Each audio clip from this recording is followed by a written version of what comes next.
मकर संक्रांति के दिन यदि कोई व्यक्ति चुपचाप बिना किसी को बताए पूरी श्रद्धा और सही नियमों के साथ गौ माता को एक विशेष वस्तु खिला देता है तो उसके जीवन में धन, अन्न, सुख और शांति की कभी कमी नहीं रहती।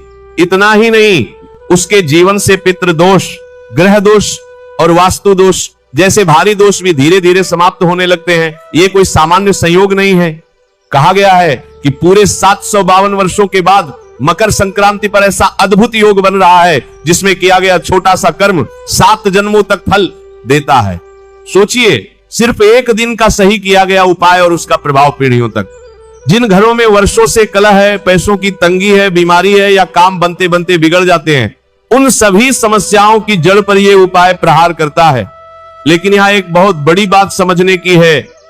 उपाय करना आसान है, पर उसके नियम और संकल्प का पालन करना उतना ही जरूरी है। अक्सर लोग गलती यही करते हैं कि वे उपाय तो कर लेते हैं, लेकिन उसके पीछे जो नियम और भावना होती है उसे नजरअंदाज कर देते हैं और फिर कहते हैं कि उपाय का असर नहीं हुआ। इसलिए मकर संक्रांति के दिन गौ माता को क्या खिलाना है, कैसे खिलाना है, किस समय खिलाना है और मन में क्या संकल्प रखना है, यह सब जानना आपके लिए बेहद जरूरी है। अब सवाल यह उठता है कि आखिर गौ माता और मकर संक्रांति का आपस में क्या संबंध है। भक्तों, सनातन धर्म में गौ माता को केवल पशु नहीं माना गया, बल्कि उन्हें माता का दर्जा दिया गया है। कहा गया है कि गौ माता के शरीर में सभी देवी देवताओं का वास होता है। गौ माता के सींगों के मूल में ब्रह्मा, विष्णु और महेश अर्थात त्रिदेव का वास माना गया है। इसीलिए गौ के सींग अत्यंत पूजनीय कहे गए हैं।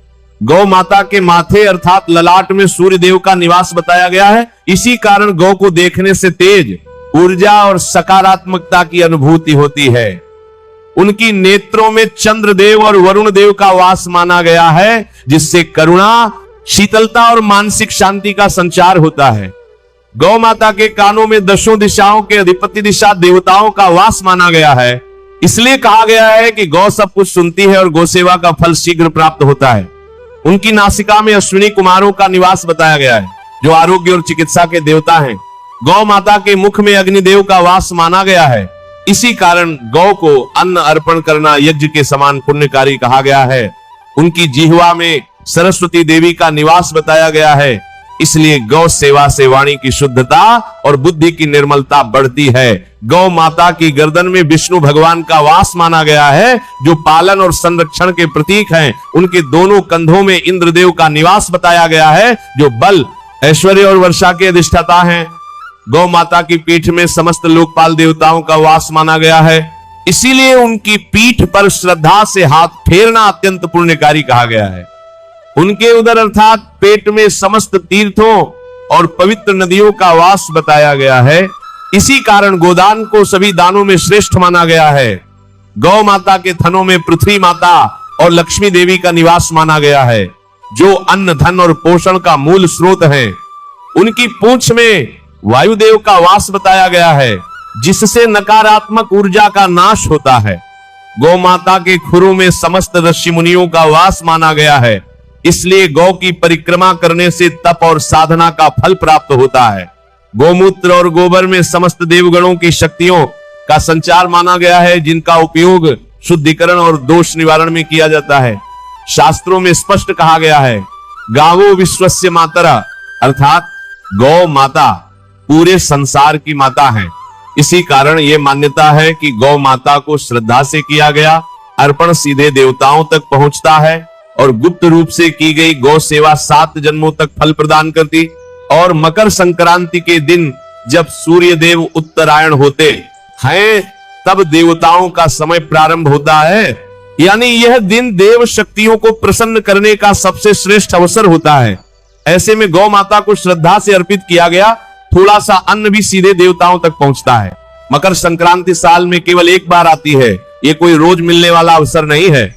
अगर आपने इस दिन को यूं ही गंवा दिया तो पूरे साल वही समस्याएं, वही परेशानियां और वही संघर्ष दोबारा आपका इंतजार करेंगे।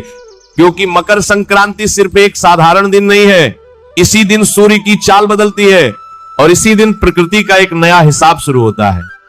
प्राचीन काल में लोग इसे बहुत गंभीरता से लेते थे, क्योंकि उन्हें पता था कि इस दिन की गई छोटी सी गलती पूरे साल पर भारी पड़ सकती है।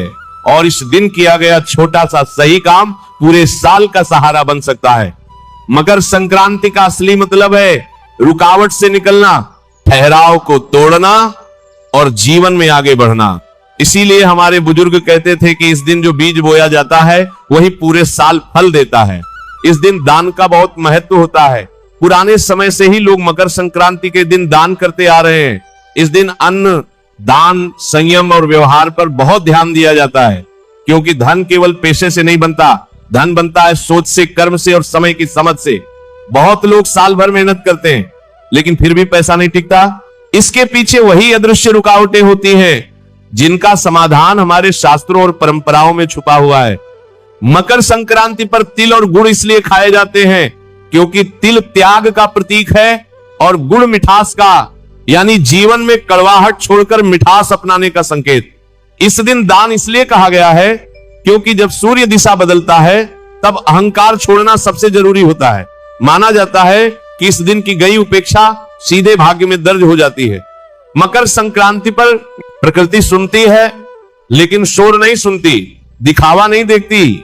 यह पर्व केवल भावना और मौन में किए गए कर्मों को पहचानता है। इसलिए जो गुप्त उपाय मौन रहकर किए जाते हैं वही स्थायी फल देते हैं। गौ माता को हमारे शास्त्रों में इसलिए ऊंचा स्थान दिया गया है क्योंकि वे बिना मांगे देती, बिना शिकायत सहती हैं और बदले में कुछ नहीं चाहती।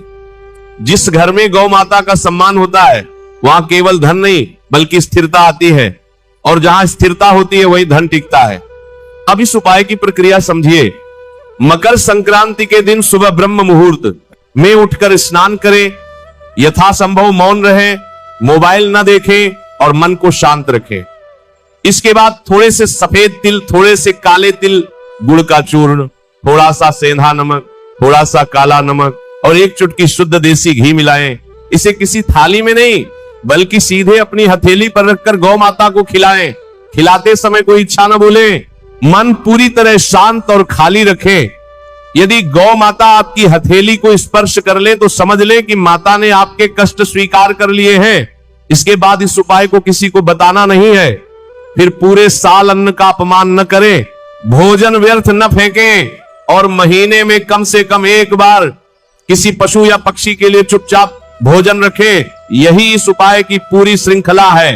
ये कोई चमत्कार नहीं बल्कि संतुलन है, और जब संतुलन बनता है तो धन और अन्न अपने आप रास्ता ढूंढ लेते हैं। इस उपाय से धन का बहाव सुधरता है, अनावश्यक खर्च कम होते हैं, घर में शांति आती है, रिश्तों में स्थिरता बढ़ती है, मानसिक बेचैनी कम होती है और निर्णय शक्ति मजबूत होती है। ये उपाय रातों रात अमीर बनाने का नहीं है बल्कि जीवन की जड़ों को मजबूत करने का है। आशा करता हूं कि यह उपाय आपके जीवन में सकारात्मक परिवर्तन लेकर आएगा। मकर संक्रांति पर इसे पूरे नियम और श्रद्धा के साथ जरूर करें।